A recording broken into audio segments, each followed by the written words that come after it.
तो बहुत से लोगों को यह शिकायत होती है कि मेरी एसआईपी ने, मेरे इन्वेस्टमेंट ने, मेरे पोर्टफोलियो ने उचित रिटर्न नहीं दिया है। तो बहुत विचार विमर्श करने के बाद मैं इस नतीजे पे पहुंचा हूं कि ऐसी कंप्लेंट केवल उन लोगों को होती है जिन लोगों ने इन्वेस्टमेंट करने से पहले या सिप करने से पहले कोई होमवर्क नहीं किया होता है। होमवर्क से मेरा मतलब है दोस्तों कि इन्वेस्टमेंट करने से पूर्व कुछ गोल प्लानिंग करने की आवश्यकता होती है। कुछ गोल्स बनाने पड़ते हैं, उन्हें लिखने पड़ते हैं कि हम यदि इन्वेस्टमेंट कर रहे हैं तो उसके पीछे हमारा क्या उद्देश्य है।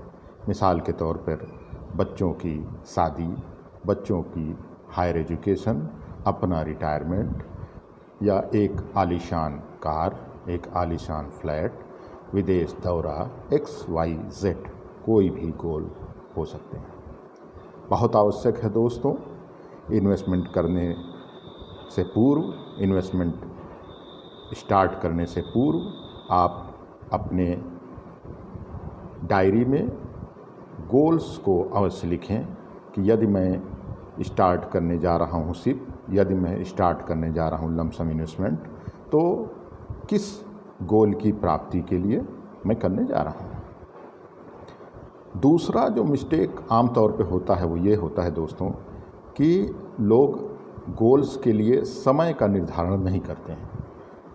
मान लीजिए किसी ने प्लान बनाया कि मैं ये एसआईपी शुरू किया हूँ या ये इन्वेस्टमेंट शुरू किया हूँ अपने बच्चे के हायर एजुकेशन के लिए, तो यह लिखना भूल जाते हैं कि हायर एजुकेशन आज से कितने वर्षों बाद स्टार्ट होने वाला है और उसके लिए कितने कार्पस की आवश्यकता है।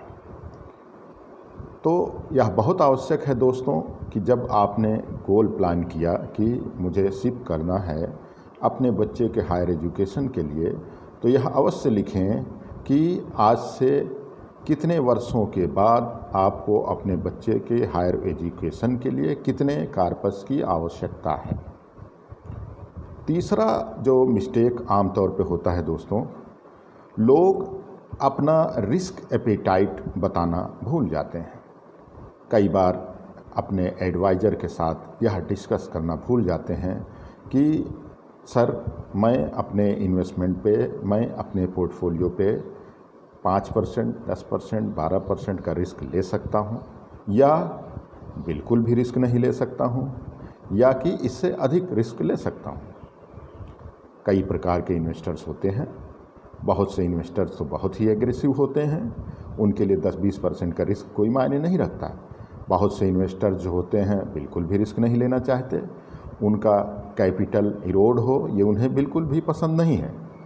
इसी प्रकार कुछ मॉडरेट इन्वेस्टर्स होते हैं जो सोचते हैं भाई ठीक है थोड़ा बहुत रिस्क है तो कोई दिक्कत नहीं है, उसके एवज में हमें रिटर्न भी तो मिल जाएगा।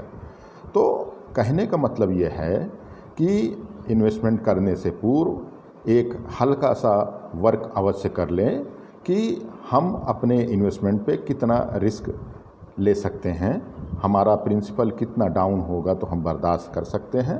एक सिल्वर लाइनिंग होना बहुत ज़रूरी है।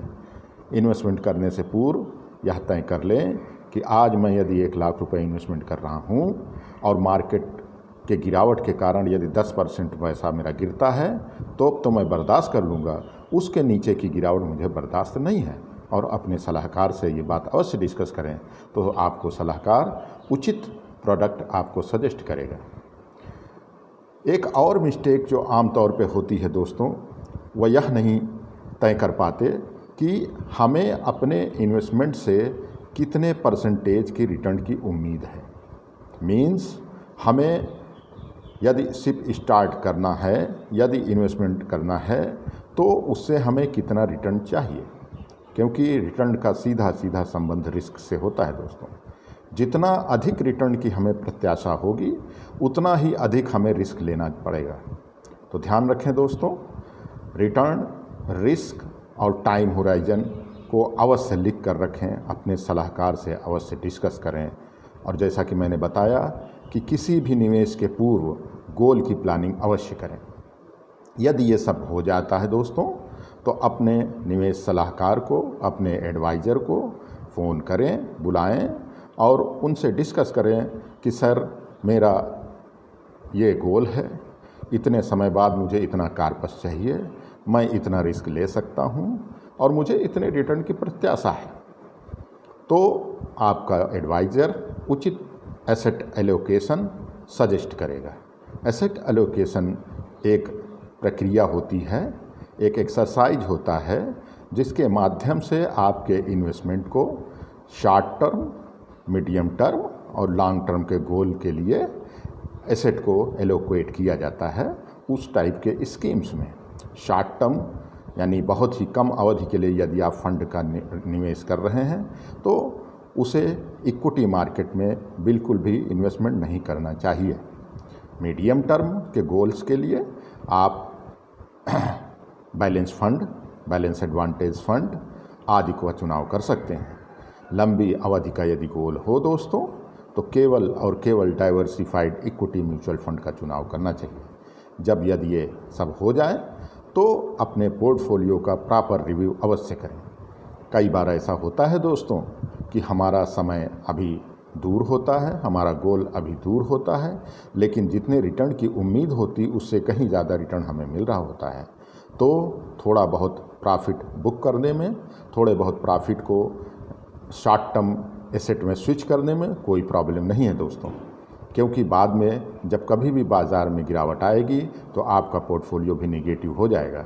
उस समय फिर आपको क्रिटिसाइज न करना पड़े अपने इन्वेस्टमेंट को, अपने पोर्टफोलियो को। इसके लिए बहुत आवश्यक है कि जब भी आपका पोर्टफोलियो बेहतरीन रिटर्न दिखा रहा हो तो थोड़ा बहुत पैसा इक्विटी से स्विच करके डेब्ट म्यूचुअल फंड में अवश्य कर दें। इससे आपका पोर्टफोलियो का रीबैलेंसिंग भी हो जाएगा और आपका पोर्टफोलियो सुरक्षित भी रहेगा और आपके पोर्टफोलियो पे जोखिम भी कम रहेगा। मुझे लगता है कि इन सब एक्सरसाइज के बाद शायद ही किन्हीं इन्वेस्टर को अपने पोर्टफोलियो से, अपनी स्कीम से शिकायत हो।